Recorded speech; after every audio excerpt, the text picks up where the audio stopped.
Before we begin, I'd like to ask you for a small favor. I'm really hoping to break through the magical barrier of 1,000 subscribers. That number holds a special significance for me. Hit that subscribe button. It's just one click, but for me, it's a huge boost of motivation to create my next video. Thank you in advance. How dare you bring her here? She's none of your business. She's my choice. I want you. I can't stand this charade anymore. What are you doing? Everyone's looking at us. Let them know I love you. What are you doing with her? I'm your wife. I can't pretend anymore. Are you serious? I love you, not her. This is a disgrace. You'll regret this. What are you doing with her? The truth is, I'm with her. Darling, what are you doing? Showing everyone. You can't do this to me. Let's get out of here. With shame, his wife led the mistress away, but what he did left everyone speechless. Mrs. Montiel wasn't invited tonight, and if anyone asks, say she's traveling. Understood. Those words, whispered through clenched teeth by Rodrigo Montiel to his personal assistant half an hour before the gala began, still hung in the perfumed air of the Grand Imperial Ballroom when he strode through the golden doors, arm in arm with another woman, not his wife, not her. Valeria Escandón entered the ballroom as if she'd been designed specifically to destroy marriages. A red dress, dark hair pulled back into a chignon that exposed her nape, perfume that cost more per milliliter than any of the waiters' monthly salaries, who that night were serving French champagne in crystal-cut glasses. She was 32, with the calculated gaze of someone who never does anything without a very clear purpose. Rodrigo Montiel, at 43, was precisely the kind of man who believes money gives him the right to do whatever he pleases. Tall, square jaw, silver at the temples, something he called distinction, and others called arrogance, wrapped in a designer suit. He was the owner and president of the Montiel Group, real estate, construction, energy investments.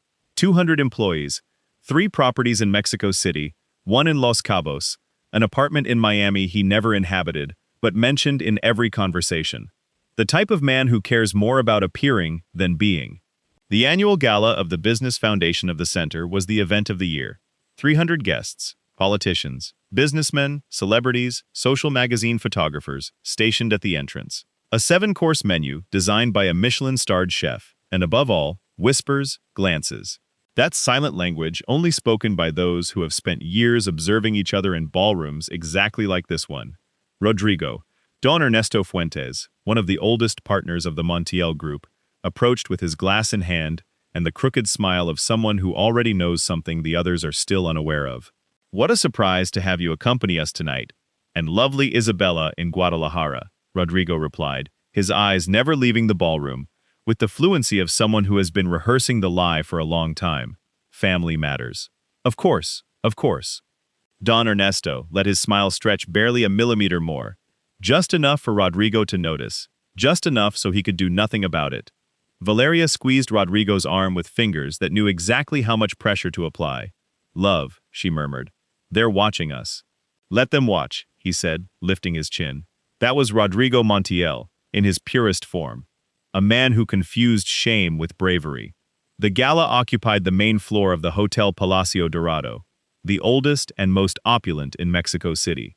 6-meter-high ceilings adorned with frescoes, travertine marble columns, a central staircase that descended in a perfect curve from the second level to the heart of the ballroom, flanked by gilded bronze railings and illuminated from below by warm light strips that made anyone descending it seem to be descending from heaven itself.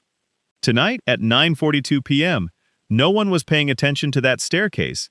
Everyone was watching Rodrigo Montiel and Valeria Escandón move among the groups of guests, as if they were the hosts of the evening.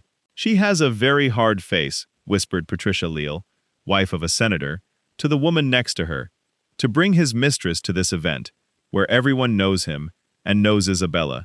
Poor Isabela, replied the other, with that compassion that is actually gossip with good manners. They say she already knows, but she prefers not to cause a scene. Oh, I in her place. You in her place would do the same as everyone else, put up with it, because they're the ones with the money. Patricia pursed her lips, not responding because she was right, and that was the worst part. Across the ballroom, in different groups, different conversations followed the same thread. Rodrigo Montiel's name rolled from mouth to mouth like a stone gaining speed downhill. Some admired him, that kind of sick admiration that cowards have for those who dare to do what they themselves don't allow. Others reproached him in hushed tones. Most simply observed, waiting for something to happen. Rodrigo, oblivious or indifferent to all of it, ordered 2 glasses of champagne and handed one to Valeria with a gesture that, to him, must have seemed romantic, and to the others, seemed exactly what it was, an exhibition. "Tonight is ours," he told her in her ear. She smiled. She raised her glass. "It always is, my love." The orchestra began with a waltz. The first couples took the floor. The photographers moved among the groups, looking for the ideal angle. The master of ceremonies announced from the podium that the gala dinner would begin in 20 minutes, and that before that, there would be a few words from the foundation's president. Everything proceeded with that manufactured elegance that events have, where rich people pretend money doesn't matter, while every detail screams the exact opposite. And then, at 9:48, something happened that no one in that ballroom would forget for a long time. The lights on the second floor intensified slightly. It wasn't a dramatic change, it was barely a subtle adjustment.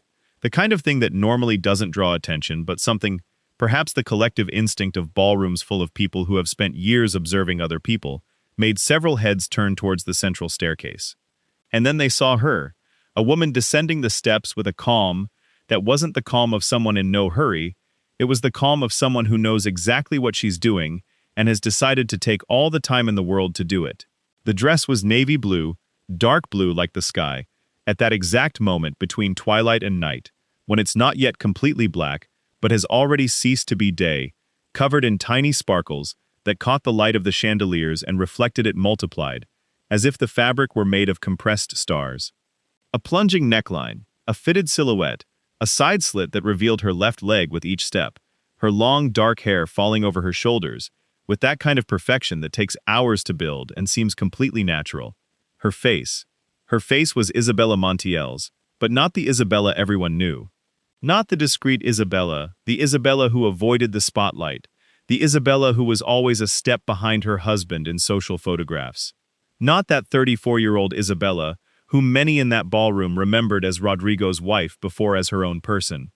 This woman was descending the stairs, as if the entire ballroom were the frame of a painting, and she the only figure that mattered within it. And the expression on her face. That was what was most disconcerting. There was no fury, no pain, no shame, no apology, nor any of the emotions one would expect in a woman who has just discovered her husband at a public event with another on his arm. There was something far more dangerous. There was calm, absolute, perfect, rehearsed calm. And in the center of that calm, so still it seemed part of her face's design, a smile that was neither welcoming nor courteous. It was the smile of someone who has been waiting a long time for this moment, and it has finally arrived. The first moment of silence was small. A couple of conversations that stopped, a few glances exchanged, but the silence spread through the ballroom, like a slow wave from group to group, until the orchestra struck up, the only thing in the world that hadn't realized what was happening. Rodrigo Montiel turned his head, and the champagne froze in his throat. Isabela, here tonight, in that dress, with that smile. Valeria, who had followed Rodrigo's gaze, also saw. And on Valeria Escandón's face, for the first time in many years, appeared something she herself hadn't felt since childhood. Fear. Rodrigo said nothing. He couldn't. The words had disintegrated somewhere between his chest and his throat.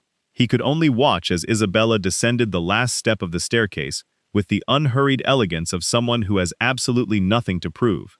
And it was precisely at that moment, when Isabela's foot touched the marble floor of the Grand Imperial Ballroom, that the attendees noticed what no one had seen from above.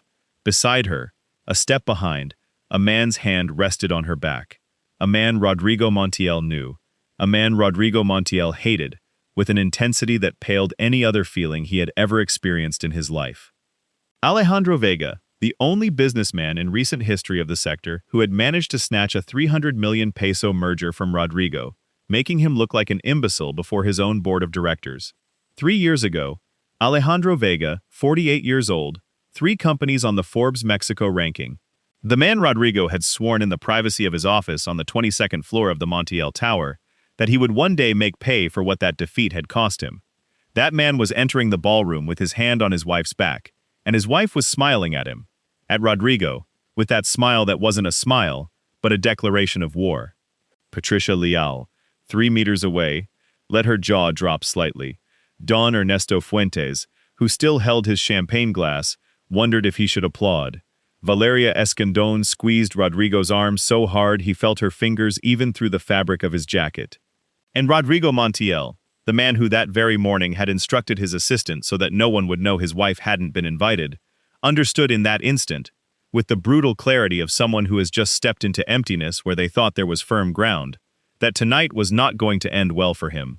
For him, there are moments in life that are not measured in seconds, but in layers.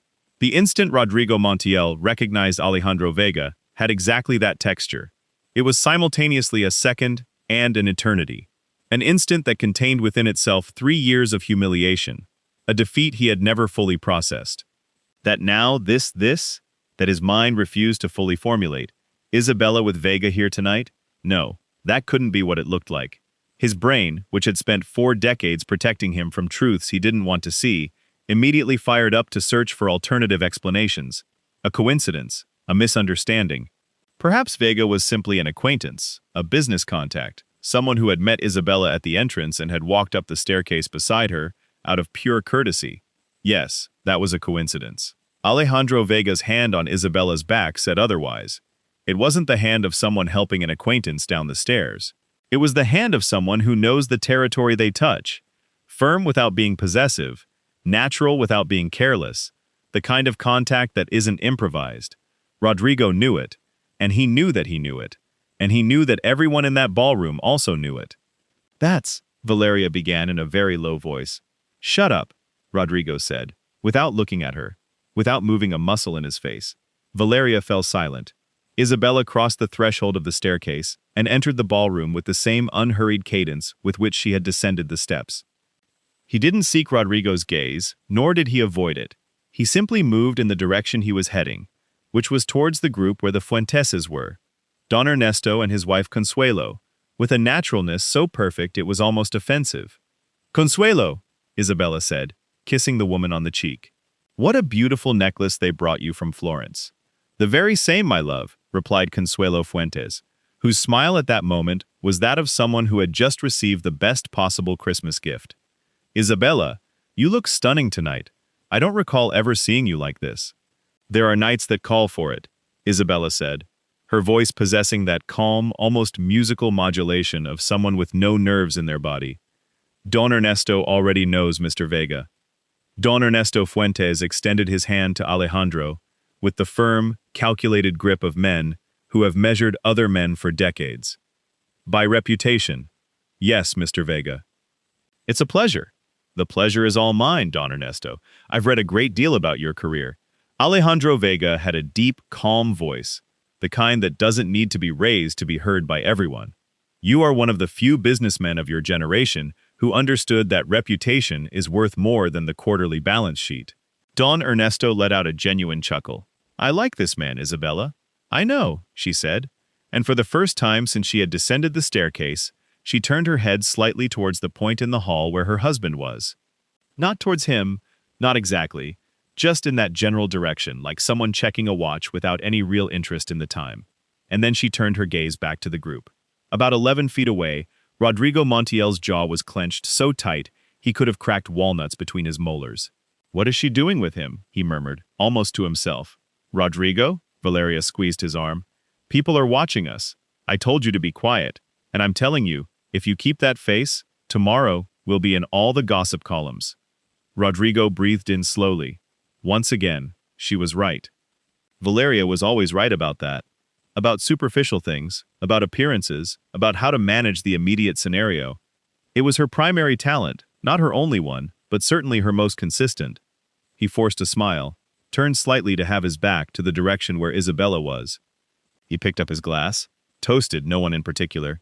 Good, Valeria said, with the small satisfaction of someone who manages to put out a fire before it burns down the building. Like this. Normal, normal. What an absurd word for a night like this. Because nothing was normal.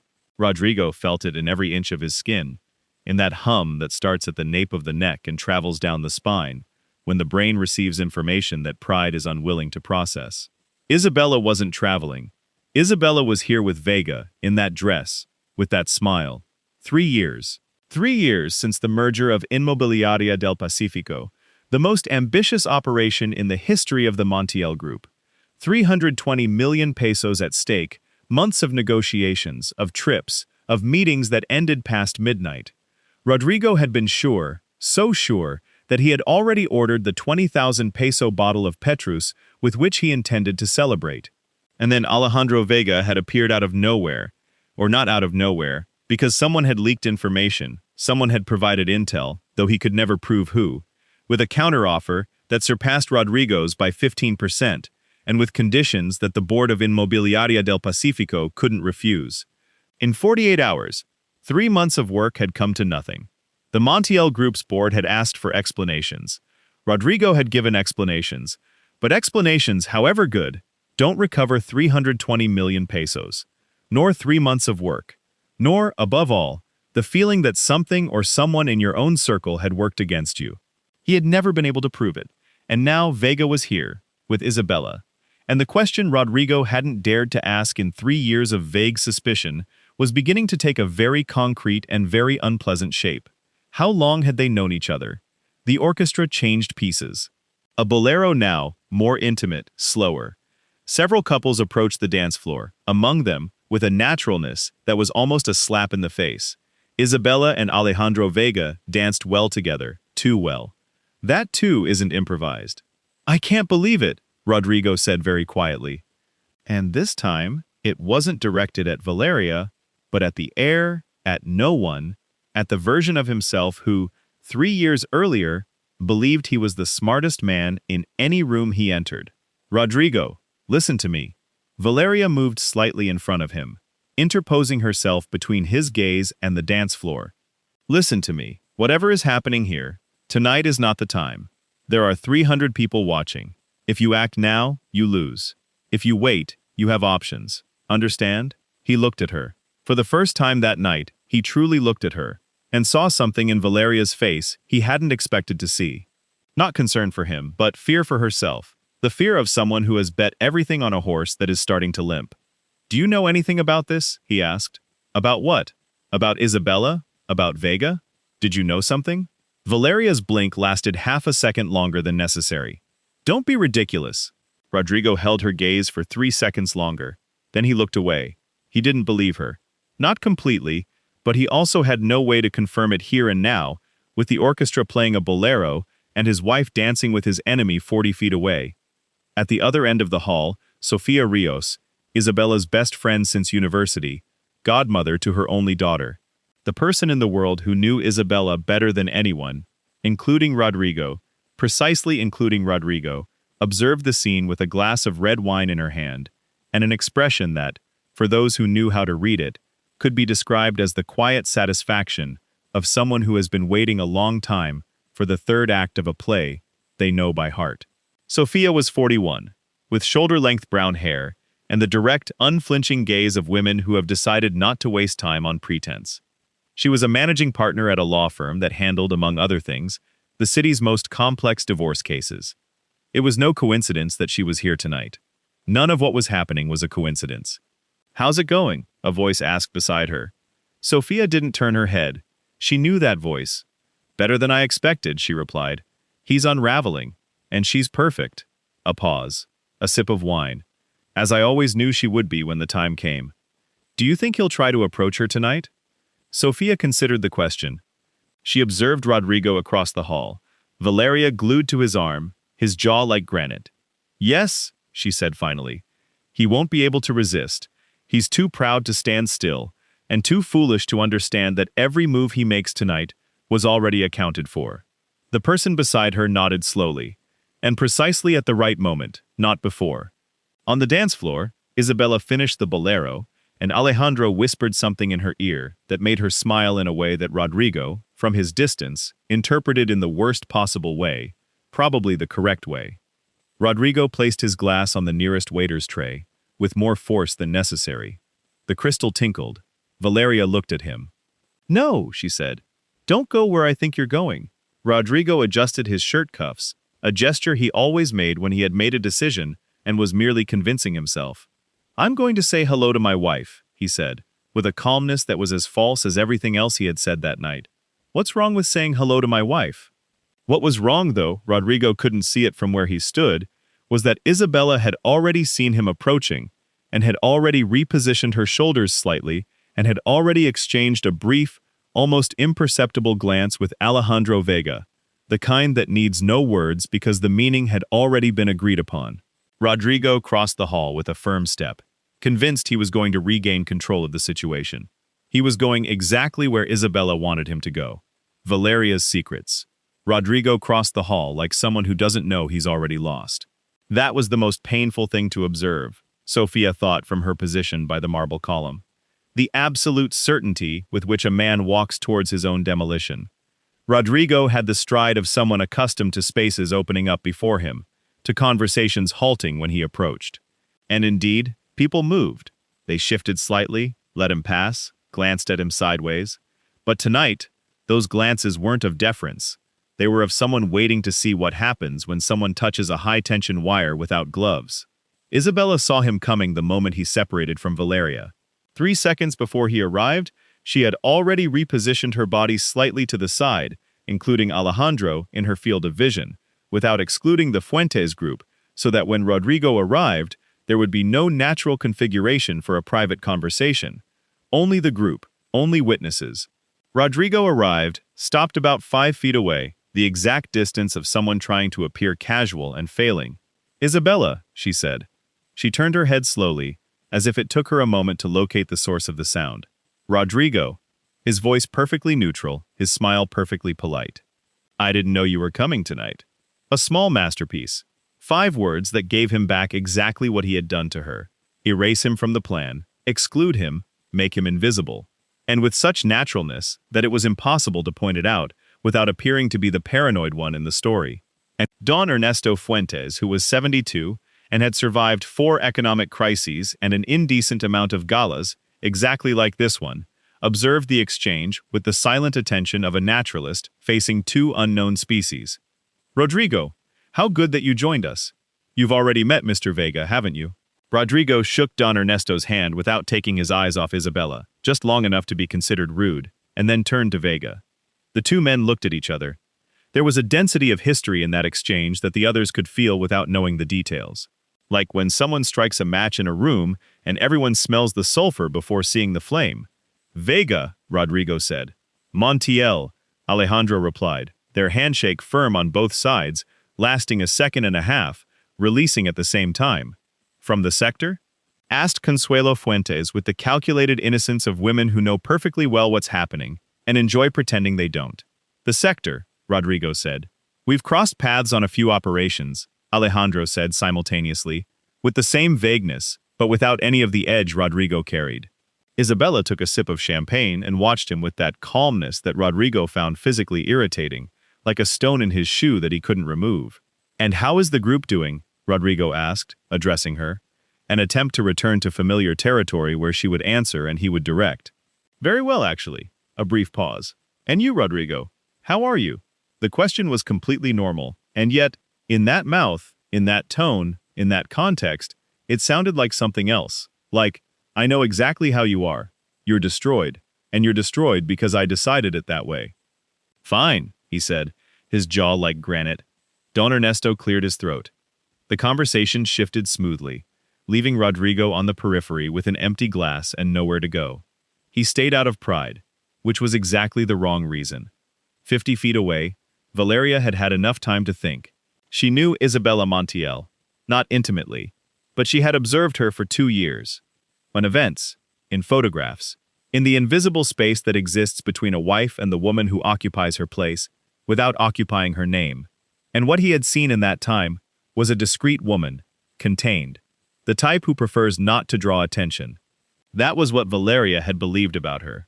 What she saw tonight did not match. This Isabela had entered with Vega, arm in arm, in a dress that screamed without saying a word, with a smile that was a scalpel disguised as courtesy. She had avoided nothing. She had arrived at the center of the most visible room, and had settled there as if she had all the rights in the world, which she did. That was the most disconcerting thing. Isabela Montiel was Mrs. Montiel, the one who had the name, the one who had the history, the one who technically had all the rights in the world at any gala in the city. Valeria had spent 2 years telling herself that it didn't matter, that the relationship with Rodrigo was convenient, comfortable, financially favorable, that she didn't need legitimacy to feel secure. But that security had depended on Isabela remaining in the shadows. Isabela had emerged from the shadows, and Valeria felt with a certainty that was not paranoia, but something more rational, that this had not happened on impulse, that everything tonight had been calculated. What she couldn't determine was how much Isabela knew about her, about specific things, about matters that Valeria preferred to keep far from any conversation in any ballroom. She pulled out her phone, wrote a message, deleted it, rewrote it, deleted it again, put the phone away. Not tonight. Tonight she had to stay calm. She went to get another drink. Sofia Rios chose that moment to move. Not towards Isabela, not yet, towards Consuelo Fuentes. Consuelo was exactly the type of person Sofia needed. Well-connected, good memory, a loose tongue with those she considered trustworthy, and an antipathy towards Rodrigo Montiel that dated back to an investment in the Montiel Group that 4 years ago had resulted in much less than promised. She approached at the exact moment Isabela and Alejandro excused themselves to greet other guests, leaving the Fuentes alone. "Consuelo, darling, what an interesting night, isn't it?" Consuelo looked at her with the complicity of someone who has seen too much at too many galas. "Sofia, don't tell me you knew about tonight too. I simply accompanied a friend," she said, taking a sip of wine. "Although since you mention it, do you know who the one in the red dress is?" Consuelo lowered her voice. "Ballroom instinct, Valeria Escandón. She's been with Rodrigo for about 2 years. "Valeria Escandón," Sofia repeated, with the tone of someone recognizing a name without committing to saying why. "Supposedly, that's what they told me." "You know her by sight," Sofia said. That vague, calculated formulation was designed to do exactly what it did. Open a door. "What do you know?" Consuelo asked, leaning forward barely a centimeter. "I don't know if this is the right moment, Sofia. They're rumors, Consuelo. I don't like repeating what I can't confirm." Sofia Rios. "We've known each other for 20 years. A pause. Sofia glanced towards where Valeria was receiving her new glass at the bar.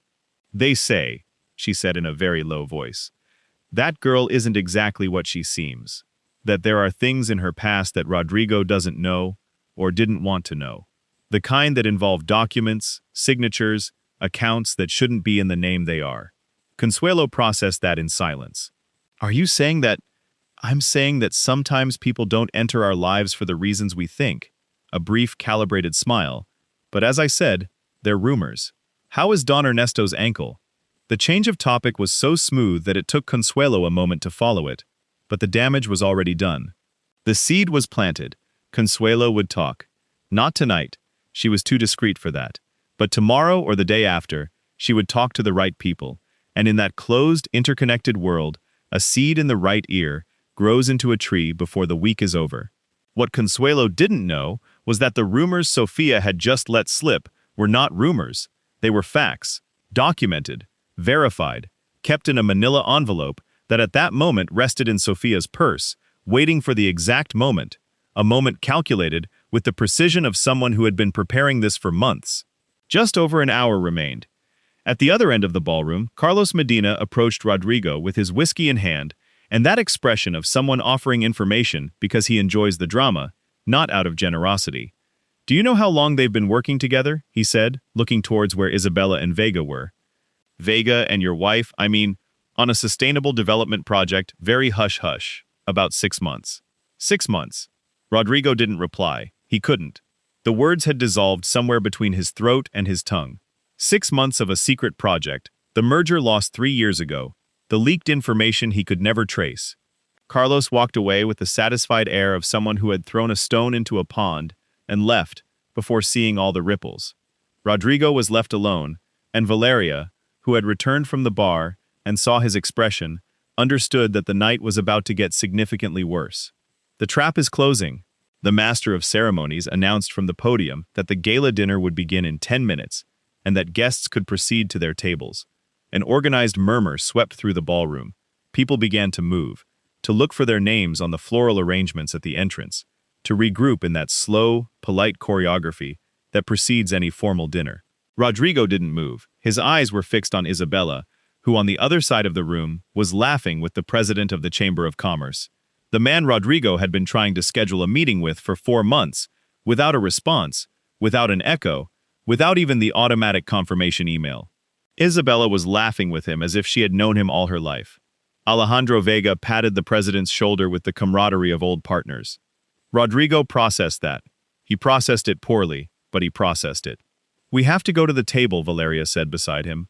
"Wait, Rodrigo. People are watching. I told you to wait." Valeria closed her mouth. She learned quickly when necessary.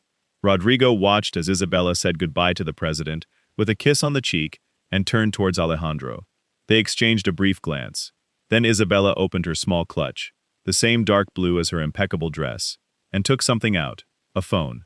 She unlocked it, checked it briefly, and with an expression that Rodrigo couldn't quite read from a distance, put it back. That expression, that minimal expression, barely a second of something that could have been satisfaction. That was what ignited Rodrigo, in a way nothing else that night had. "I'm going to talk to her," he said. "No." Valeria put her hand on his arm, firm this time, without pretense. "Rodrigo, listen to me. If you're going to confront her here in front of 300 people and photographers, tomorrow morning you'll be on every gossip site, and not as the protagonist you want to be. I'm not going to confront anyone. I'm going to talk to my wife. You've been married to that woman for 10 years.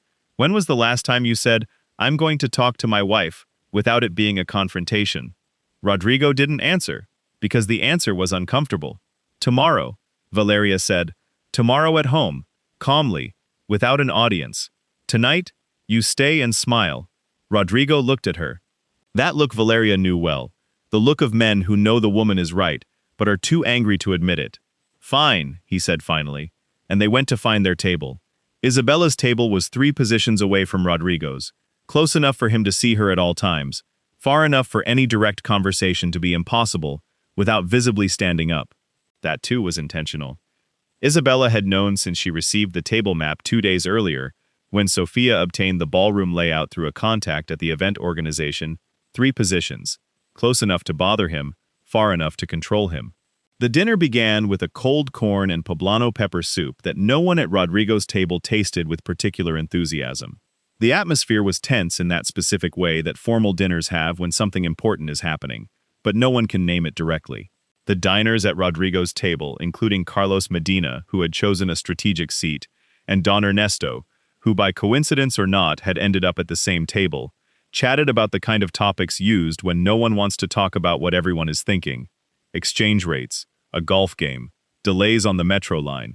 Rodrigo participated minimally. His phone was face down on the tablecloth, and every 5 minutes he turned it over to check the screen, even though there was no message he was expecting from anyone in particular. At Isabela's table, the dynamic was completely different. Alejandro Vega dominated the conversation, with that natural ease of someone who doesn't need to try hard to be interesting. An anecdote about a negotiation in Tokyo, a genuine question about the business of the man to his right, a comment that made everyone laugh without demeaning anyone. Isabela spoke less than him, but with more precision. Each of her interventions landed with accuracy, without extra words, the kind that resonate after the conversation moves on. The waiter served the second course, a shrimp ceviche with green aguachile. Just then, Isabela's phone vibrated discreetly.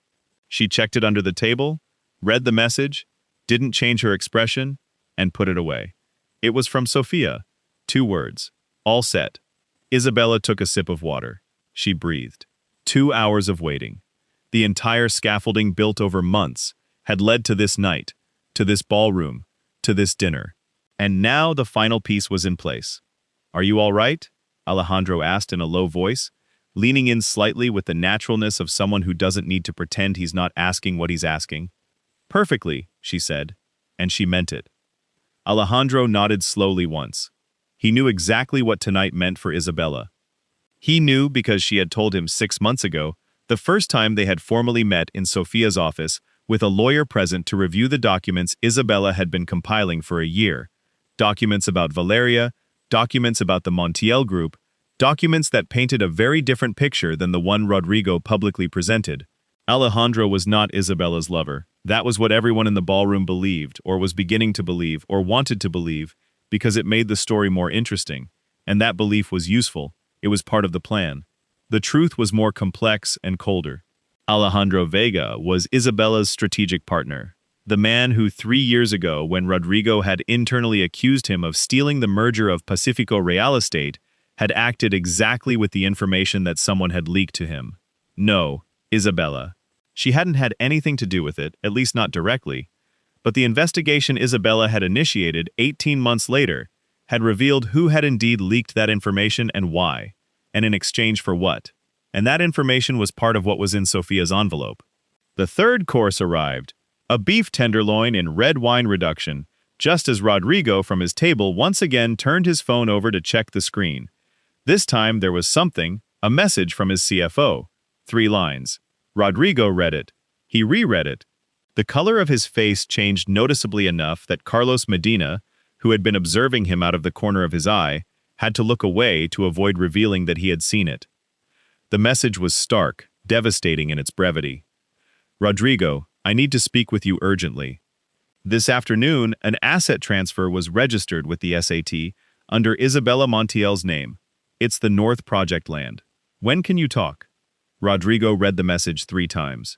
The North Project land, 42 hectares on the outskirts of the city, valued at 118 million pesos. It was the Montiel Group's most solid asset at that moment, the collateral for 2 active loans, the bedrock upon which their financial structure for the next 2 years rested. Transferred to Isabela's name, this afternoon, while he was here with Valeria in this very room. Rodrigo slowly put his phone down, with the exaggerated care of someone holding back something that might explode if handled roughly. Valeria, who had been chatting with the woman to her right about an art exhibition neither of them had seen, felt the shift in Rodrigo's energy before she looked at him. That kind of change you perceive with your nerves before your eyes. She looked at him, saw his face. What happened? She murmured. Rodrigo didn't answer. He picked up his knife and fork and cut into the tenderloin on his plate, with mechanical precision that had nothing to do with hunger. Rodrigo, what happened? Eat, he said. Don't tell me to eat, Valeria. She obeyed, but put her fork down after 2 bites.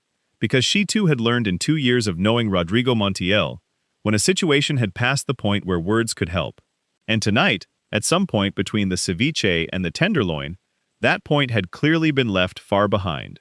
At the other end of the room, Sofia Rios finished her glass of red wine. She folded her linen napkin with the neatness of someone who had decided she'd done enough for this part of the evening, and checked the time on her phone. 40 minutes until the closing toast. 40 minutes until the moment the master of ceremonies would open the floor to any guests who wished to make an announcement or share a few words. It was a standard format. In 1900, these galas were never used for anything dramatic. They were for congratulations, for recognitions, for the kind of speeches that made people applaud, and then ask for dessert. Sofia opened her purse, checked that the envelope was still there, and closed it. 40 minutes. At Isabela's table, Alejandro ordered dessert. Isabela ordered coffee. The conversation at their table was lively, warm, completely oblivious to the weight of what was approaching, or at least it seemed so. Isabela was, among many other things that Rodrigo had never been curious enough to discover, an extraordinarily good actress. The dessert arrived punctually, a tres leches cake with raspberry coulis, and an edible gold leaf that no one at Rodrigo's table touched with enthusiasm. The conversation had become mechanical, the kind that exists solely to fill the silence between one moment and the next, where everyone talks but no one says anything, and everyone pretends that it's enough. Rodrigo didn't speak at all. His phone lay face down on the tablecloth, and he had turned it over exactly 11 times in the last 40 minutes to reread the message from his CFO, as if on one of those rereads the text might change, might reveal a typo, a misunderstanding, a mix-up of names. The North Project land, 118 million transferred this afternoon to Isabela's name. Each time he read it, the number weighed a little heavier. Valeria, who was giving the performance of her life, feigning interest in the conversation of the woman to her right, watched him out of the corner of her eye with the periodicity of someone monitoring a pressure gauge, someone who knows it's about to explode and is just waiting to determine exactly when. The master of ceremonies took the podium. Distinguished guests, before we close this evening, with a toast of honor, we open the floor to anyone who wishes to share a few words, an announcement, or simply a recognition for someone special present tonight. A pause, silence, polite, please, whoever would like to. The format was customary. At galas like this, that space was used to congratulate partners on their anniversaries, to announce donations to the foundation, for the kind of brief, effusive speech that made people applaud and then order coffee. No one expected what happened. Sofia Rios stood up. There was something in the way she rose, unhurried, with the calm of someone who had been waiting all evening for this exact moment, that made several heads turn before she uttered a single word. The instinct of ballrooms. There are ways of standing up that announce that something important is about to happen. She walked towards the podium. The master of ceremonies handed her the microphone with an automatic smile. She took it. "Good evening, everyone. My name is Sofia Rios. I am a partner at Rios & Associates law firm. And tonight, I would like to make an announcement that I believe will be of interest to many of you present." A calibrated pause. Exactly 2 seconds. This afternoon, Isabela Montiel and Alejandro Vega formally signed the incorporation of Vega Montiel's Sustainable Development SAD-CV, a real estate development company focused on sustainable housing and community spaces for low-income communities in the metropolitan area. Initial capital, 140 million pesos. The first project will commence construction next January on land located north of the city. 24. The room processed this in silence for exactly 3 seconds. Then the applause began. Not everyone, not immediately, but enough. The applause of the president of the Chamber of Commerce, of Don Ernesto Fuentes, of 6 or 7 other people who knew Alejandro Vega or Isabela, or simply recognized that what they had just heard was genuinely remarkable. Enough for the applause to spread through the room with the inevitable inertia of such things. Isabela, from her table, received the glances and smiles with a quiet grace that held no false modesty or exhibitionism, only the calm of someone who has worked hard at something and finally sees it come to fruition. Rodrigo did not applaud. Rodrigo was staring at the table, the white linen surface in front of him, the plate with the untouched tres leches cake, the half-finished wine glass, his right hand flat on the tablecloth, which had begun to tremble slightly, in a way he controlled by pressing his fingers down. 140 million. Vega Montiel. Sustainable housing. The North Project land. His land, or what he had believed to be his land, the land that had been pledged as collateral to 2 financial institutions, the land that was now in Isabela's name, the land that was now part of a new company Isabela had formed, with the only man in the city Rodrigo hated, with enough intensity for that hatred to have a name. Rodrigo. Valeria's voice, very low, urgent. "Rodrigo, breathe." He didn't respond. "Rodrigo, please, don't do anything here." Sofia returned to her table amidst the applause. As she passed in front of Rodrigo's table, it wasn't the most direct path, but it was the path she had chosen. She gave him a brief, completely neutral glance, the kind that could be interpreted 1,000 ways, or none at all. Rodrigo saw her pass, and something within him, some containment mechanism that had been operating since the moment he saw Isabela descend the grand staircase, reached its limit. He stood up. "Rodrigo." Valeria grabbed his arm. "Let go of me. Don't do this." "Let go of me, Valeria?" She let go. Because when Rodrigo used that tone, there was nothing more to be done. Rodrigo crossed the room, not with the measured pace from before, but with the stride of someone who has stopped calculating. Did they see it? Of course they saw it. 300 people in a room that had been accumulating tension for 2 hours like a storm that refused to break. Of course they saw it. Conversations stopped, heads turned, photographers, with that instinct that makes them stand up at exactly the right moment, took their positions. Isabela saw him coming. She didn't change her posture, didn't change her expression. Alejandro, beside her, leaned back slightly in his chair, with the calm of someone who knows that what's coming next requires no intervention from him. Rodrigo stopped at Isabela's table. The silence was almost total. "What is all this about?" he said, his voice attempting to be controlled and failing. Isabela looked up at him slowly. "What do you mean, Rodrigo?" "You know perfectly well what I mean. The land, the company."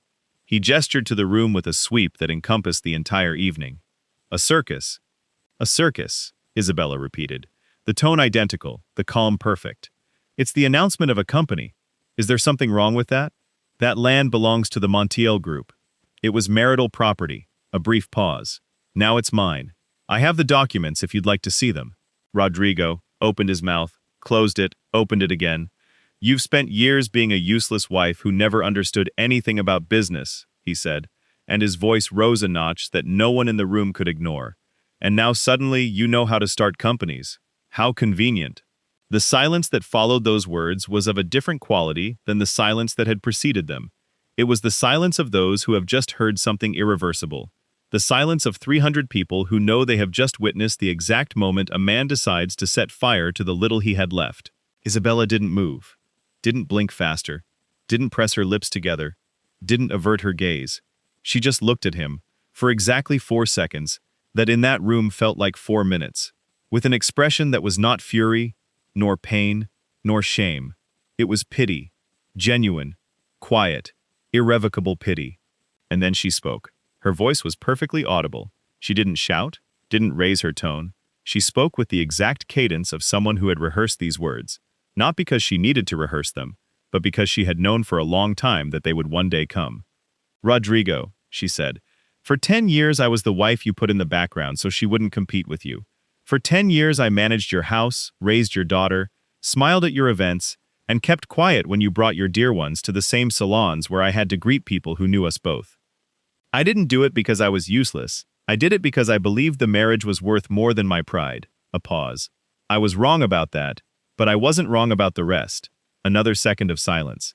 "The land was purchased by me, with my mother's inheritance, 8 years ago, before the Montiel group needed it as collateral. I have the original deeds, I have complete traceability, and I have 3 lawyers who can explain to any judge exactly why those assets are legally mine and always were." The room wasn't breathing. And as for understanding business, Isabela picked up her glass of water slowly, as if she had all the time in the world. "The company that has just been announced will generate in its first year more profits than the Montiel group has generated in the last 3, using the same land that you used as collateral for loans you couldn't pay." Rodrigo was ashen. It wasn't the pallor of astonishment. It was the specific paleness of someone who has just realized the ground isn't where they thought it was, that the building on which they built everything has been without foundations for a long time, and that the fall has already begun. Somewhere in the room, someone began to applaud. 1 person, then 2, then 10, then the entire room, with the exception of Valeria Escandón, who remained at Rodrigo's table, her napkin clutched between her fingers and her gaze fixed on nowhere in particular. Rodrigo didn't move for the first 3 seconds of that applause. Then he turned and crossed the room again in the opposite direction, hands in his jacket pockets, jaw clenched, with the stride of someone who knows everyone is watching him and has nowhere to go but outside. Sofia Rios watched it all from her table, red wine in hand, her expression serene, like someone who had just witnessed precisely what they expected. She picked up her phone, typed 2 words to Isabela, "Always so perfect." Isabela read it, didn't reply, picked up her water glass, took a final sip, and turned to Alejandro with a calmness that was no longer an act, but simply who she was, who she had been all along, beneath the version of herself Rodrigo had chosen to see. The applause lasted 42 seconds. She'd counted. Valeria Rodrigo's truth emerged into the hotel's side garden, not because she had a plan, not because she knew what she would do once outside. She left because the ballroom had become suffocating, because 42 seconds of applause directed at his wife while he crossed the room with his back turned was 42 seconds more than his nervous system could process with his dignity intact, and because the only alternative to leaving was staying, and he wasn't willing to stay. The side garden was a long, narrow space, flanked by trimmed hedges and wrought iron lanterns that cast yellow circles onto the quarry tiles. At that hour of the night it was empty, save for a waiter smoking by the service door who, seeing Rodrigo emerge, stubbed out his cigarette with the discretion of someone who knows when not to be seen. Rodrigo walked to the far end of the garden, leaned against the stone balustrade overlooking the street. He loosened his tie knot with the abrupt gesture of someone who had been wearing something tight around their neck for hours. The noise from the ballroom reached him muffled through the large windows. The orchestra had resumed. Someone, the master of ceremonies probably, was saying something Rodrigo couldn't quite make out. Then more applause, then music. The night continued. Without her, he pulled out his phone, called his CFO, 4 rings. Voicemail. He hung up. Called again. Voicemail. He sent a message. Call me now. Urgent. He put the phone away. He thought. He tried to think with the clarity the situation demanded, and which he currently lacked. The facts were as follows. Isabela had transferred the North Project lands into her name, She had formed a company with Alejandro Vega. She had announced everything publicly at a gala of 300 people with photographers present, and she had responded to his confrontation with a surgical precision that had left him speechless in front of everyone. All of that had been planned. Everything, from the dress to the final words, had been calculated with a meticulousness Rodrigo would not have believed possible in the woman he had lived with for 10 years. Or, he would not have believed possible in the version of that woman he had chosen to see. The lands. He had to get the lands back. That was the first thing. First thing tomorrow, he would call his lawyer, they would review the deeds. If Isabela claimed she had bought them with her mother's inheritance, that could be verified. If there was documentation to support her version, it would be more complicated. But there were always ways, when you had enough money, to pay the right lawyers. Though, to be precise, how much money did he have left at this moment? It was a question he preferred not to ask himself too precisely. The garden door opened. Rodrigo turned, expecting Valeria. It wasn't Valeria. It was Sofia Rios. She carried her glass of red wine. She walked towards him with a calm pace, unhurried, as if stepping out into the garden to meet her best friend's husband at 11 p.m. was the most natural thing in the world. She stopped about 2 meters away. Not too close, not too far. "What do you want?" Rodrigo said. "To give you something," Sofia replied. She opened her purse, took out a manila envelope, held it in front of her for a moment, as if evaluating one last time if it was the right moment, and then extended it to Rodrigo. He looked at it without taking it. "What is that?" "Documents. A dossier on Valeria Escandón." Rodrigo didn't reply. "Rodrigo, I'm going to be very direct with you because I don't have the time or the interest to be anything else. What's in that envelope is information Isabela found 8 months ago when she hired a private investigation firm to understand who her husband was living with. What they found wasn't what they expected to find." Rodrigo took the envelope slowly, as if it might burn his fingers. He opened it. Inside were 4 documents, copies, but of sufficient quality for the content to be perfectly legible. The first was a contract. He checked the date, 3 years and 4 months ago. The parties, a company named Escandón and Bravo Consultores, SC, which Rodrigo had never heard mentioned, and an investment firm with an address in the Cayman Islands. The object of the contract, strategic advisory services in mergers and acquisitions in the Mexican real estate sector. Rodrigo read that twice. Strategic advisory, merger and acquisition, Mexican real estate sector. 3 years and 4 months ago, 4 months before Alejandro Vega appeared with privileged information and won the merger of Inmobiliaria del Pacifico. "Keep reading," Sofia prompted. The second document was a statement of account, an account in a Cayman Islands bank in the name of Escandón Bravo Consultores, SC deposit dates, 5 transfers over 3 months. The individual amounts were 6-digit figures. The total accumulated was 4,200,000 pesos. Rodrigo looked up at Sofia. "What is this?"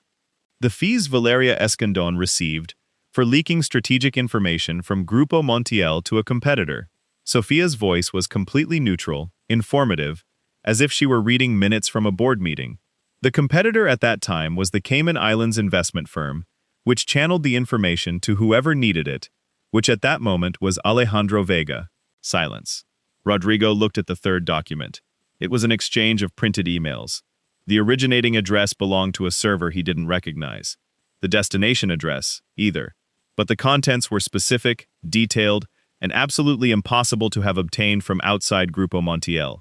Internal figures of the offer for Inmobiliaria del Pacifico, financing conditions, names of key contacts within the board, the negotiations' weak points that Rodrigo had shared only with his closest team, and with Valeria, who at that time was not yet his official mistress, but was already moving on the edges of his circle, already attending private dinners, already the kind of presence that in small groups one stops noticing because she seems simply part of the scenery.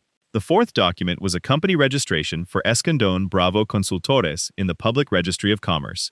Founding partner and sole administrator, Valeria Escandón Rivas. Date of incorporation, 4 years and 2 months ago. 2 months after meeting Rodrigo at a networking event in the Torre Latinoamericana. Rodrigo folded the documents, put them back in the envelope, closed it, held it in his hand for what felt like a very long moment. "Why are you giving me this?" he finally said. Isabela could have taken this straight to a lawyer or a journalist. "She could have," Sofia said. "And that's not out of the question, depending on how things progress. But tonight, Isabela decided you deserve to know who you've been living with these past 2 years. Not out of generosity, but for accuracy, so that when you face what's coming, you face it with the right information, not with the versions Valeria will give you. Rodrigo absorbed that. Isabela knows you're here. Isabela is the one who told me when to come out. Of course. Rodrigo looked at the envelope in his hand.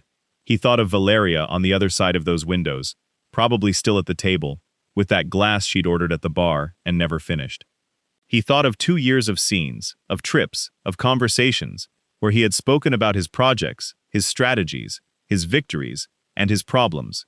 He thought of the naturalness with which she had always listened, always asked the right questions, always been in the exact place where he needed someone to be. The loss of the Inmobiliaria del Pacifico merger, the 4,200,000 pesos, the impossible timing. It all fit together with an accuracy that made his stomach churn. How much does Alejandro Vega know about this? Rodrigo asked. Vega received information from an intermediary firm. He didn't know the exact source until Isabela showed it to him 6 months ago. At that point, he decided to collaborate with her. Collaborate. The word came out bitter. Collaborate. For what? To ensure that the person who leaked information from your company didn't do it to anyone else. And to build something that didn't depend on that kind of method. Sophia calmly finished the wine in her glass. Not everyone who beats you in business does it because they want to destroy you, Rodrigo. Some simply had better information. A long pause. Anything else? Rodrigo said in the tone of someone who had already received enough. Yes. Sophia put the empty glass back in her purse. An absurd gesture that was nevertheless completely her. One more thing. Isabela is going to ask you for a divorce next week. She has everything prepared. It will be quick, clean, and without additional scandals if you cooperate. If you don't cooperate, the documents in that envelope have other potential recipients. Rodrigo didn't reply. Good night, Rodrigo. Sophia turned and walked back into the hotel with the same calm pace with which she had left. Rodrigo remained in the garden, the envelope in his hand, his tie loosened, the muffled noise from the ballroom, the orchestra playing something that from outside sounded like a waltz, but in this context, sounded like something else entirely. He pulled out his phone, didn't call his CFO, didn't call his lawyer, opened Valeria's contact, looked at it for 5 seconds, closed it, put the phone away, and stood leaning against the stone balustrade, looking at the dark street below, the manila envelope between his fingers, and the slow, devastating realization that the person who had done him the most harm in the last 3 years was not Alejandro Vega, not Isabela. It was the woman he himself had introduced into his life, into his dinners, into his plans, into the margins of his most confidential strategies, and he had done so believing that he was the one controlling her, Rodrigo implored. At 11:40 p.m., the Grand Imperial Ballroom began to empty with that characteristic slowness of galas that have delivered more than expected. No one wants to be the first to leave because leaving means missing something, even if there's nothing left to lose or gain. Groups dissolved into lengthy goodbyes, exchanges of business cards that half would never use, those promises of calls and lunches that float in the air of social events, like balloons to which no one has attached a string. Rodrigo re-entered the ballroom 20 minutes after Sophia had left him in the garden. He walked in with the envelope under his arm, his tie still loose, and an expression that several attendees noticed and would mention in various versions, and with varying degrees of exaggeration in the following days. The expression of a man who has received very grave news and has not yet decided what to do about it. He found Valeria at the bar, alone, for the first time all night, with a glass of water, no more alcohol, an unequivocal sign of total control, and her phone in her hand, unused, just held, like one holds something when one needs their hands occupied to avoid thinking about what they have to do. Rodrigo placed the envelope on the bar in front of her, with the deliberation of someone laying a card face up on a gaming table. Open it, he said. Valeria looked at the envelope. She didn't touch it immediately. That second of pause was more revealing to Rodrigo than anything else that night. When confronted with the unknown, one immediately touches it, asks, "What is it?" or recoils. Those who already know what lies within, they wait. They calculate. He opened them, he read the 4 documents, folded them, returned them to the envelope, and throughout the entire process, maintained a neutrality of expression that was in itself an answer. Because no one who reads something like this for the first time sustains such a level of control. They both knew it. Rodrigo, listen. No. The word came out on its own, devoid of emotion, with the exact weight of someone who had reached the limit of what they could process in a single night. Tonight, don't explain anything to me. Tonight, I just want you gone from this event. And tomorrow, from the apartment. Valeria looked at him for 5 seconds, then picked up her bag from the bar, tucked her hair behind her ear, with a gesture that was technically unnecessary and that Rodrigo already knew she made when she needed a moment to reposition herself, without it being obvious she needed it. Fine, she said. She didn't try to convince him, didn't deny anything, didn't argue. She simply said, fine, in a tone that could be interpreted 1,000 ways, and chose to walk towards the exit of the hall with a measured pace, the pace of someone who isn't going to give the world the satisfaction of seeing her rush. Rodrigo watched her leave and discovered that what he felt wasn't relief or fury. It was the void left by intense pain when it suddenly ceases, an absence that is almost as disconcerting as its presence. He stayed at the bar, ordered a whiskey, drank it slowly, then looked for Isabela. He found her by the base of the staircase, saying goodbye to the president of the Chamber of Commerce, with that natural warmth that Rodrigo had seen in operation all night, and that continued to disconcert him. Not because it was false. It was perfectly genuine, but because he had never imagined it was there, that it had always been there beneath the version of Isabela he had chosen to see. Alejandro Vega was at his side. As Rodrigo crossed the space between them, Alejandro saw him approach, and, with a discretion that in any other circumstance Rodrigo would have had to acknowledge as elegant, murmured something to Isabela and excused himself towards the cloakroom. He left them alone. Rodrigo and Isabela, for the first time all night, or as alone as one can be, in a hall that still had 40 people scattered among goodbyes and closing conversations. She looked at him. She waited. Rodrigo took his time. He had too many things to say, and they all canceled each other out. He also took his time because he was processing something he hadn't felt in a long time. Shame. Not the superficial kind of someone who has made a fool of themselves in public, but something deeper, the gap between the man he believed himself to be and the man he had been seen as, face to face, for the first time. "Can we talk?" he said, gesturing towards the garden. A 2-second pause that felt much longer. 5 minutes, Isabela said. The garden was the same iron lanterns casting yellow circles on the quarry tiles, the same slight chill that made the air taste clean after hours in a closed room. They walked to the center without speaking, and she stopped. She crossed her arms slightly, not defensively, but with the gesture of someone preparing to hear something they already anticipate. Rodrigo searched for the words. He found them late, imperfect, but the only ones available. 10 years, he said. 10 years, and I never saw you. Not as I should have seen you. Isabela didn't respond. She listened. I treated the marriage as if it were a contract I managed unilaterally, as if you were just another asset in a portfolio that belonged to me by right.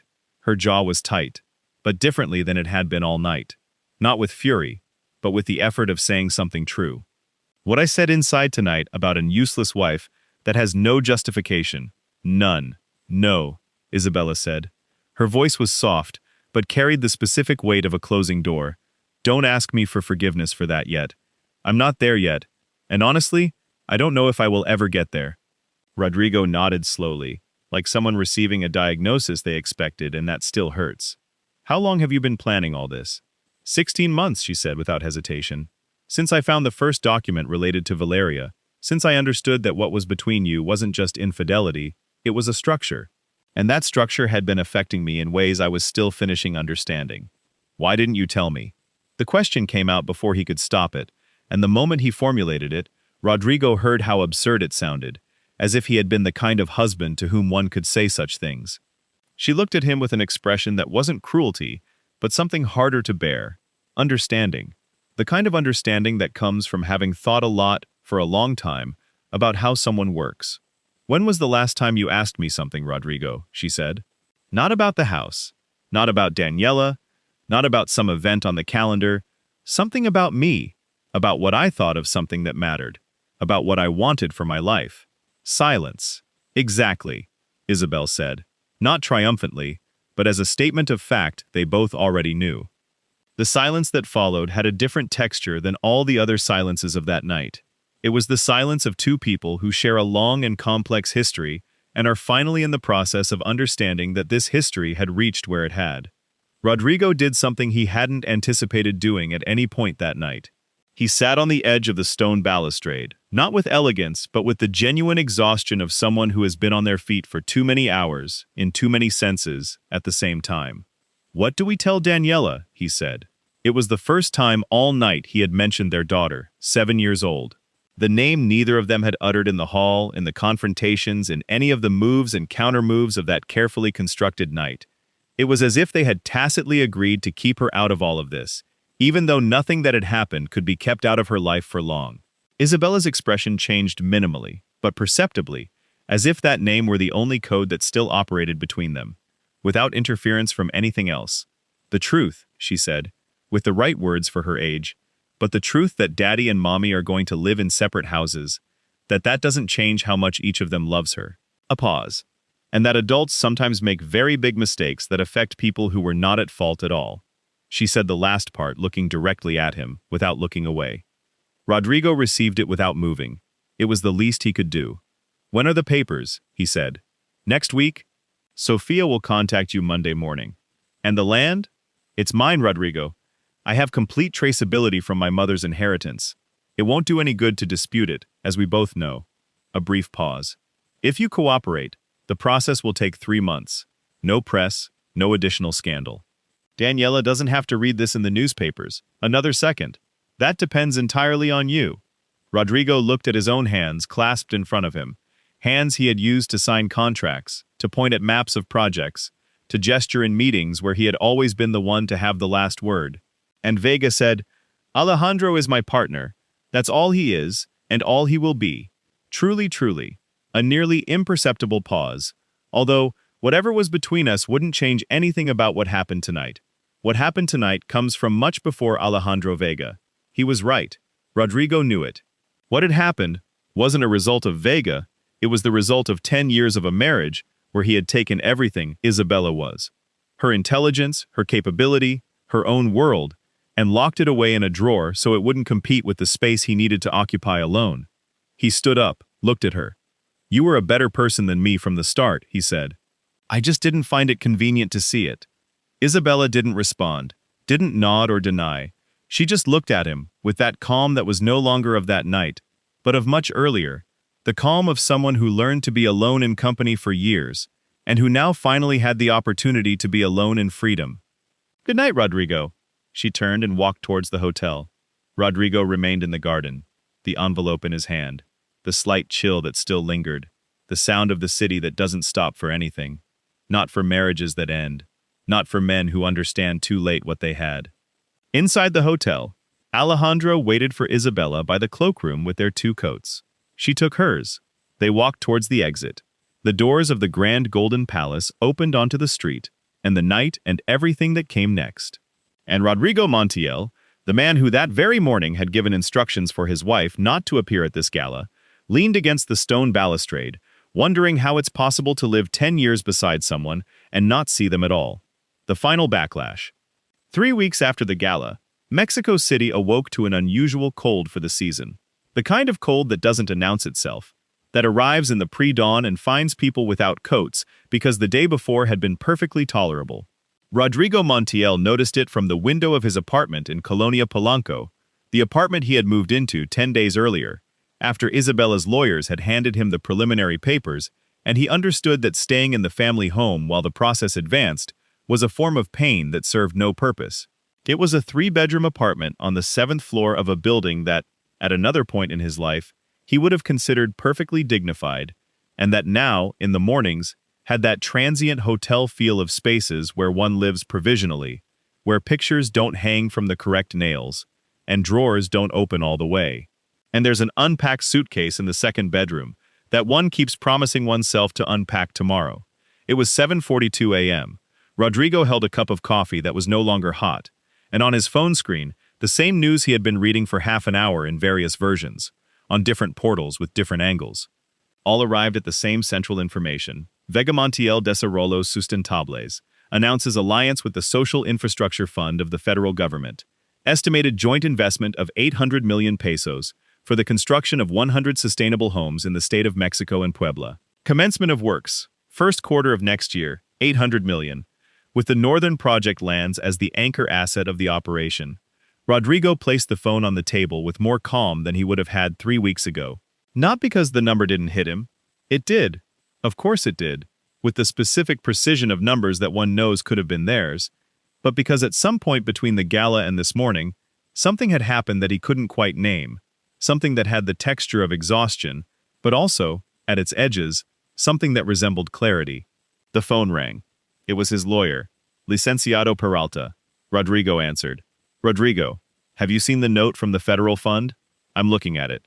That complicates the dispute over the land. It complicates, or makes it impossible. A pause from the other end, which was its own answer. The participation of the federal government creates a legal shield over the operation, Peralta said with that cadence of lawyers delivering bad news in a neutral voice. I can explore the angles, but my honest recommendation is that it's not worth the political or financial cost of trying. Isabela has very solid origin documentation, and now she has the federal government as an indirect partner in the operation. Rodrigo processed that, and the credits that were backed by the land. That's the immediate crisis. We have 60 days to renegotiate the guarantees with both banks before they hit technical default. I need us to meet with the finance team this week. Thursday's the agenda, right? A pause. How are you, Rodrigo?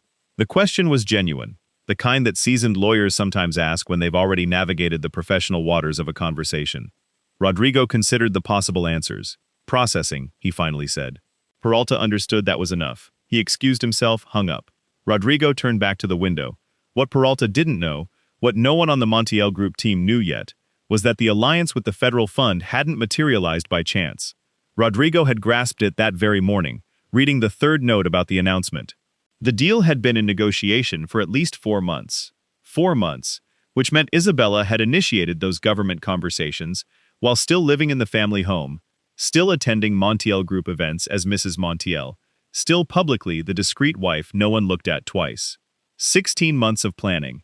That's what she'd told him in the garden, and Rodrigo had heard the number without fully grasping its real scope, without understanding that 16 months meant that while he was hosting dinners with Valeria and making unilateral decisions about the North Project, convincing himself he was the smartest man in any room, Isabela had been building in parallel, silently, patiently, with a methodology that made the gala operation seem like merely the final scene of a much longer play. It hadn't been impulsive revenge. It had been a strategy, a complete architecture with foundations, structure, and a capstone. And he hadn't seen a single thing. On Thursday morning, as Rodrigo met with Peralta and the finance team in the 22nd floor office of the Montiel Tower to discuss guarantees and credit renegotiations, Isabela Montiel was signing the preliminary divorce documents at the notary's office of Rios y Asociados. Sofia was present, as always. The notary read the main points with that monotonous cadence common to men who have read too many important documents and learned not to modulate their voices, because emotion doesn't fit their profession. Shared custody of Daniela, with primary residence at the family home, which would remain in Isabela's name. Division of assets according to the regime they had agreed to upon marriage, with additional specifications Isabela had negotiated during the process. Alimony to be paid by Rodrigo, calculated on the previous standard of living, and a mutual confidentiality clause preventing both parties from making public statements about the causes of the divorce for the next 12 months. Rodrigo had signed all the documents the previous day at the same notary, with the same notary, in Peralta's presence, without dispute, without counteroffer, without attempting to reopen any of the points Sofia and he had discussed during the 2 previous meetings.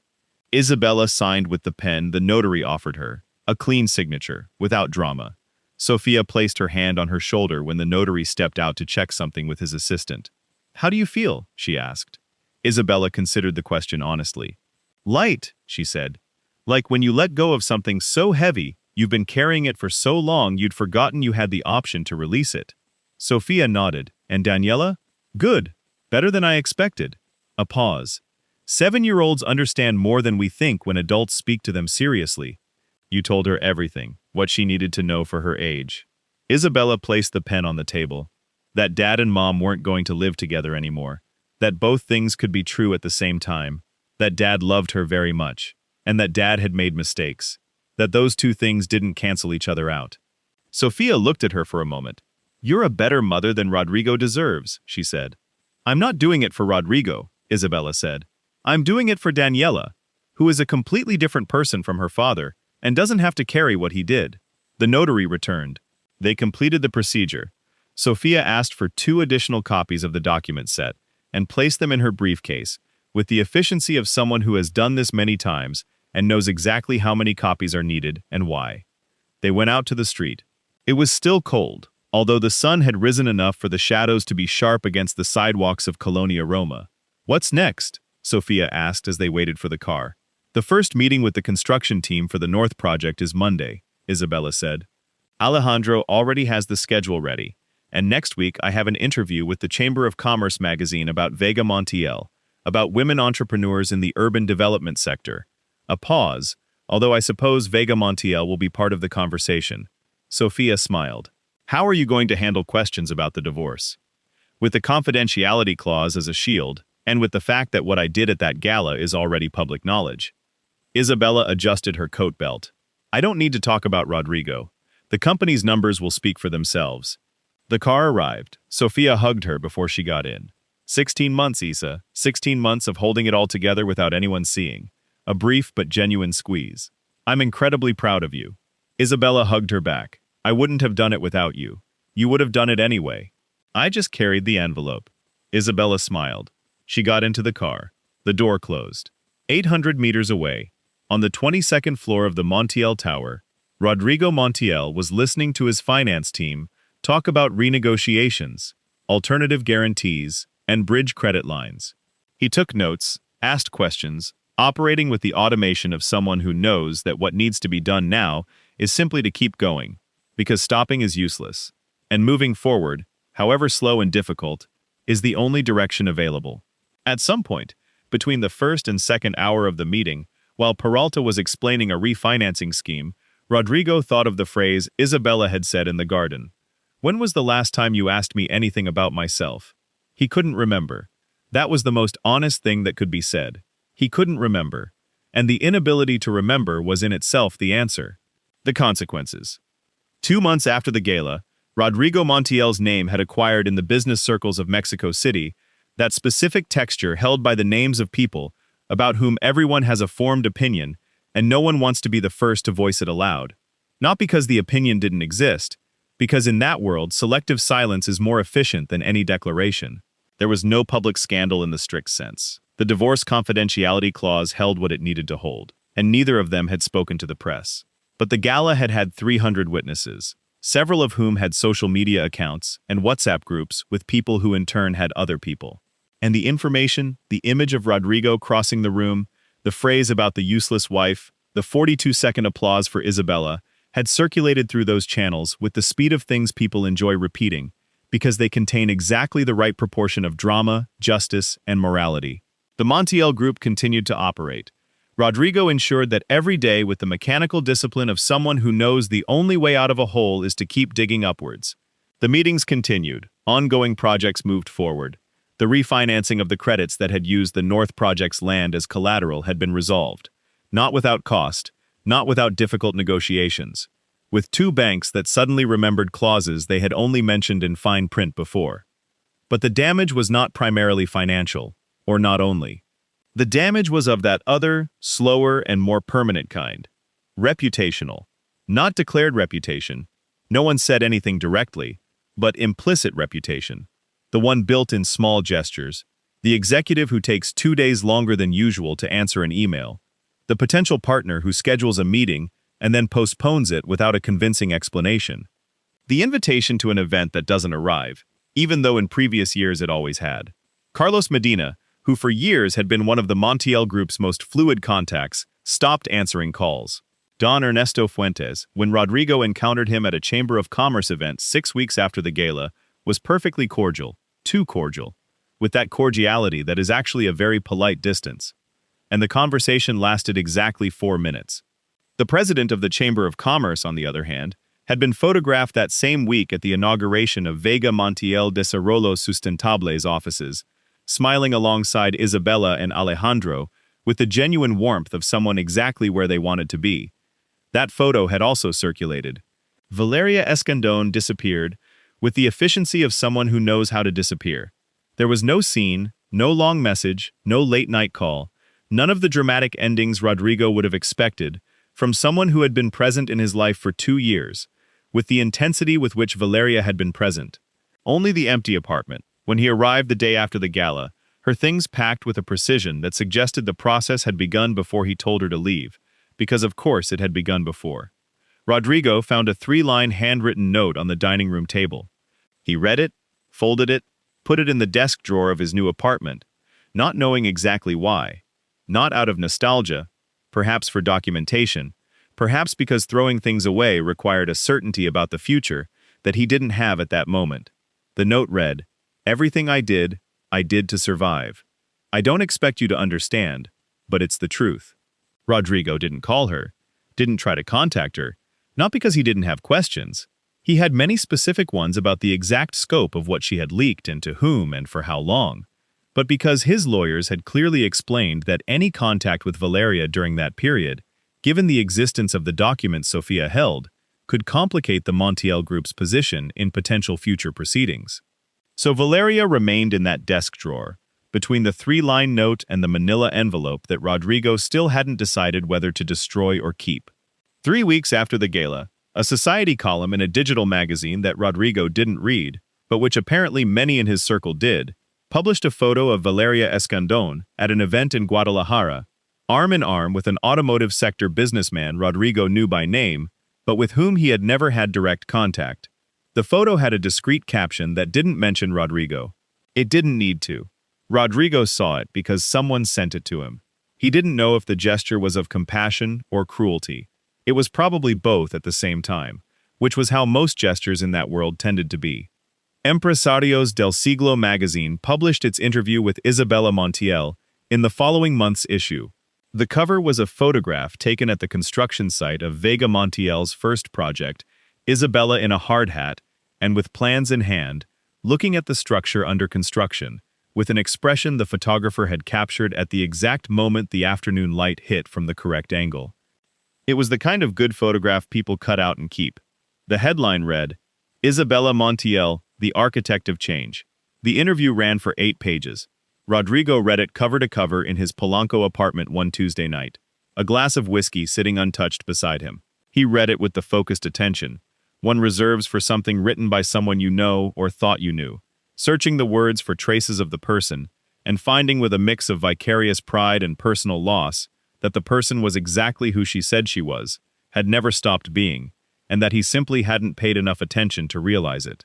Isabela spoke of the project with that technical clarity and genuine conviction found in people who have thought long and hard about something before setting out to do it. She spoke of sustainable housing, of communities, of the numbers behind the housing deficit in the metropolitan area, with the fluency of someone who masters her subject. When the interviewer asked about her previous trajectory, she responded with a sentence Rodrigo read twice. "Sometimes the best training for building something of your own is spending a lot of time observing how things work from the inside and learning what not to do." The interviewer hadn't asked what she was referring to specifically, or perhaps he had, and the answer hadn't made it into the published version. Rodrigo closed the magazine, set it on the table, and thought of Daniela. She had been with him the weekend before, according to the custody arrangement they'd agreed upon. 2 nights in the Polanco apartment with Daniela's suitcase, still bearing that name tag from kindergarten that Rodrigo hadn't dared remove, deeming it the most important piece of luggage. Daniela had arrived with the untamed energy of a 7-year-old, who don't understand that adults sometimes need silence. She had offered a surprisingly insightful critique of the lack of drawings on the walls of the new apartment. She had requested pizza for dinner, and slept with a tranquility that, for reasons Rodrigo couldn't quite articulate, he found profoundly comforting. On Sunday morning, over breakfast, Daniela had asked, "Is Mom going to be at your birthday, Dad?" Rodrigo had considered the question for a second. "No, my love. Mom and I are going to celebrate things separately now, but we'll both be at your birthday. That's not changing, and if I want you both to be there at the same time, we'll talk about that when your birthday gets here. Okay?" Daniela had thought about it as she bit into her toast. "Okay," she'd finally said, with that pragmatic acceptance of children who still trust that adults will sort things out. "But I want you to know, I'd prefer it if you were both there." "I know, my love," Rodrigo had said. "I'd prefer it too." It was the first completely honest thing he had said in a long time. The Montiel Garza Foundation was officially constituted 6 weeks after the gala. The name combined Isabella's surname with that of her mother, Carmen Garza, who had died 5 years earlier, leaving the inheritance with which Isabela had purchased the land for the Northern Project. The foundation's objective was technical education for women in vulnerable situations in the metropolitan area, courses in construction, maintenance, electrical, and plumbing installations. The first scholarships would be for 20 women from the municipality where the first Vega Montiel project would be built, so that by the time the works were completed, there would be women from the community itself trained in the maintenance of the spaces. Sofia had proposed the model. Isabela had refined it. Alejandro had provided the legal framework and the initial contacts with academic institutions. The announcement of the foundation received coverage in 4 different media outlets. Don Ernesto Fuentes made a personal donation, which Sofia, on behalf of the foundation, thanked him for, with a handwritten note that Don Ernesto framed, something he didn't do often. The president of the Chamber of Commerce posted an image of the press release on his social media, with the comment, "This is what it means to build with purpose." Rodrigo saw it. He didn't comment. He didn't like it.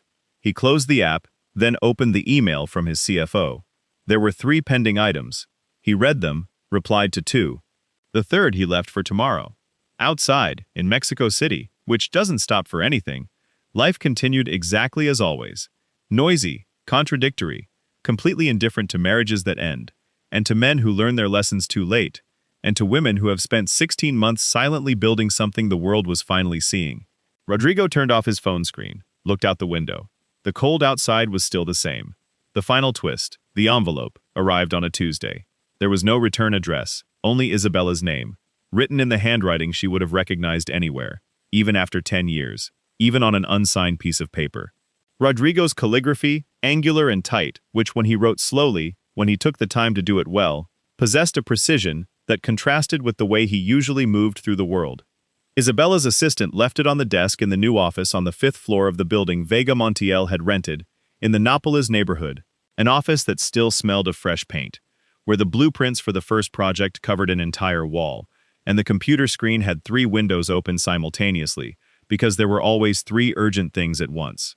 Isabela saw it at noon when she returned from a site visit. She still had her hard hat hanging from her arm. She sat down. She looked at the envelope for a moment without touching it. That brief pause wasn't fear, but recognition. The recognition that whatever was inside that envelope was the final chapter of something, and that final chapters deserve a second before being opened. She opened it. Inside were 3 sheets of paper, written on both sides in that angular script she knew. Isabela read, "I don't know if this letter will arrive at the right time, or if there is a right time for something like this. I suppose what matters isn't the time, but that it arrives. I've been trying to write this for 3 weeks. I've started 4 different times, and all 4 times I reached the same point. The moment I realized what I was writing was a justification, not an explanation. And you don't deserve a justification, not after everything. So I'm going to try something different. I'm going to try to be honest in the way I never was while we were married, which is probably the only thing I can still offer you that's worth anything. The truth is, I knew from the beginning of our marriage that you were smarter than I was. Not in that abstract way one says someone is smart as a compliment. I knew it, specifically in how you read a situation before it had finished unfolding, in how you solved problems without making a fuss around the solution, in how you managed people with a precision I never had, although for 10 years I convinced myself I did, and instead of acknowledging it, I used it against you. I decided that, if I acknowledged it aloud, it somehow made me less. That in a marriage there was only room for one person to be the smartest, the most capable, the one who set the direction, and that person had to be me, not because I truly believed it, but because I didn't know how to be anything else. That doesn't excuse anything I did to you. I know. But I wanted you to know it wasn't blindness, it was fear. And fear is more cowardly than blindness, because blindness doesn't choose. I understood about the gala, that same night in the garden. Not when you spoke to me about the land, or the lawyers, or Valeria. I understood when you asked me when the last time I had asked you something about yourself was, and I couldn't remember. That will stay with me longer than anything else from that night. Daniela, she is the best thing I ever did in my life, and I did it with you. That won't be forgotten either. There's one more thing I want to tell you. and I don't know how to say it any other way than by telling it to you directly. What you built with Vega Montiel and the foundation in your mother's name, I've followed since it came out in the media, not to watch you, but to understand what I had been seeing all these years without seeing. And what I found was this. While I was convincing you and convincing myself that you were the decorative part of our marriage, you had spent years learning everything I never had the humility to teach you, because teaching you would have meant acknowledging that you had something to learn. And acknowledging that would have been acknowledging that you were a complete person with your own future. And that terrified me. I'm not asking for anything with this letter.